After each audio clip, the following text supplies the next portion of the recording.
I'm a Barbie girl in a fabulous world. I recently spent some time watching afternoon cartoons on Nickelodeon and the Cartoon Network, and look what I found. Nerf's N-Strike Arsenal has a specialized blaster for any mission.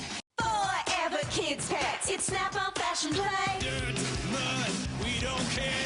These trucks go almost anywhere. Barbie girl, and we're making the scene. Our German Jeep Wrangler is one glam machine. Holy crap, what is going on here? Clearly, it's been a while since I've raced home after school to watch cartoons, but I was amazed at how highly gendered these commercials were. Have they changed, or did I just not notice them before? The messages being promoted in these commercials are deeply restricting and severely limit the development of boys and girls in different ways. The ads are actively demonstrating that boys and girls have different social roles and skills that are highly stereotyped and just outright sexist. So let's take a closer look at ads targeted directly at boys. Battleground! Prepare to attack! Who's gonna win? Who's gonna win? Arclight, powered up. 3-in-1 repulsor, ready for action. Close combat pistol. Rapid fire blaster. Always ready for action. G.I. Joe, are you in? Oh, defend the castle!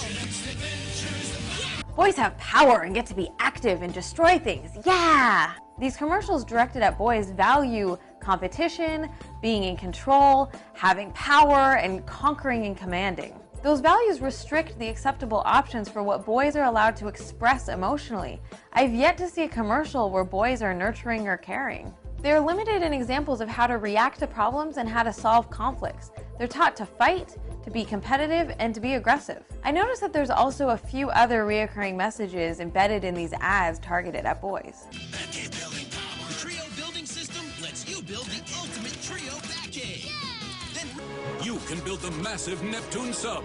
You can build up and customize your heavy-duty truck with tons of parts. You decide how much firepower to arm your ships with, then build your fleet and battle your way to victory. These ads encourage boys to build new worlds, use their imaginations, and be creative. They are actively making and constructing. These are the training blocks for creative and fulfilling adult lives. The confidence that is fostered through the act of making, building, and doing is something that's almost entirely lacking in girls' toys commercials. The Live Girls have a flair for hair. I can make my own magic snow. The easy way to make designer cake. Bake your cake in the microwave in 30 seconds. By the beauty of the bride, share the gown and light up ring, handsome groom and everything. Go with me, we're walking round. Go with me, we hit the town. Be alive is so real, you can feed her.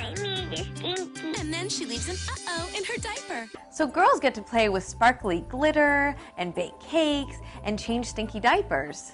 How fun! Commercials targeted at girls heavily focus on teaching child rearing, homemaking, domestic work, popularity, self-image, and an obsession with beauty. This restricts their imagination of what women are capable of and prioritizes appearances over intelligence. They are not encouraged to be creative, to build and construct, and really take control of their environments. Girls' toys are generally unimaginative and lack the creative element of play that is critical in the development of young people. We can see this even in the way the same basic product is marketed differently to boys and girls. Moon sand is the amazing moldable, squishable, buildable, demolishable sand that never dries out.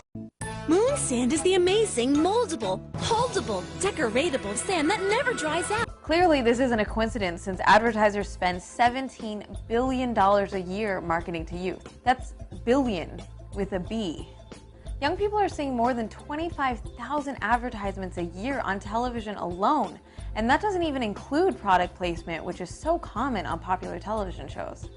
The enormous amount of money that advertisers are spending isn't just on producing and airing ads. It's also spent on the latest neuroscience research to find out exactly what images, feelings, and representations will appeal the most to developing minds. Although many factors influence our socialization, such as families and peer groups, schools, and churches, the media plays a highly critical role. Advertising aimed at youth is especially dangerous because young children are unable to differentiate between television programming and commercials.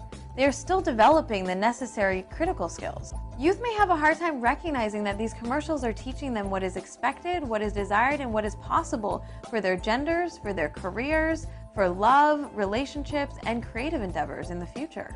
These messages are so manipulative, deeply embedded, and carefully crafted that it's even hard for us as adults to recognize them.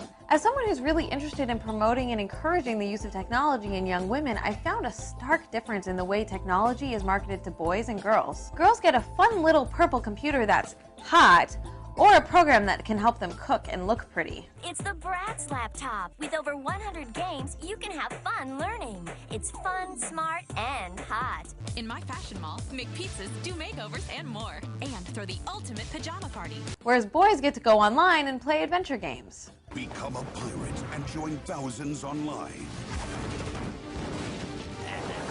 Captain your ship and command the seas. Now you can be the hero. And join your friends in an epic online adventure. One of the reasons that the gender-specific marketing of technology is so concerning is when we look at the statistics of adult women in technology fields. Only 3% of open-source programmers are women, and only 11.5% of video game developers are women. Although, as I stated, there are many factors that affect the jobs and careers people enter, it is not hard to connect gendered advertising at such a young age to the socialization of women who don't feel confident or supported in heavily male-dominated and male-identified tech fields. I was originally going to say that we need to hold the media accountable for what they're teaching our young people, but no, really?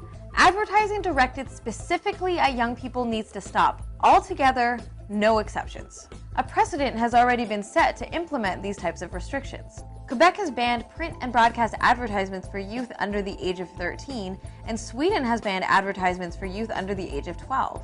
In the meantime, we need to encourage critical media literacy skills in people of all ages. I'll leave you with an amazing remix created by some female youth at Real Girls during a workshop with Jonathan McIntosh. They were able to actively resist these harmful media messages and really begin to talk back to the media by simply swapping the audio and video of gendered commercials. The results are hilarious and very illuminating. Nerf's N-Strike Arsenal has a specialized blaster for any mission. You can improve your blasting speed with the Maverick Rapid-Fire Blaster, while the Nightfinder's Light Beam targeting system allows for pinpoint accuracy. And you can nail targets from long distance with Nerf's Longshot Blaster. 2 blasters in one, quick-fire clips, and detachable scope. Everything you need to blast your skills to the next level. N-Strike. Blaster sold separately, batteries not included. Nerf.